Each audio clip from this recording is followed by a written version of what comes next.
Hey everyone, and welcome to my channel.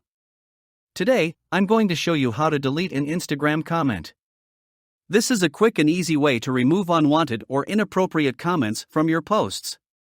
So, let's get started. To delete a comment, open the Instagram app and go to the post where you want to delete a comment. Tap on the comment you want to delete. Tap and hold on the comment until a menu appears. Tap on Delete Trash icon. You can only delete comments on your own posts. If you see a comment on someone else's post that you think is inappropriate, you can report it to Instagram. To do this, tap and hold the comment you wish to report. Then tap on Report icon. Select Report this comment. Instagram will ask you to choose a reason.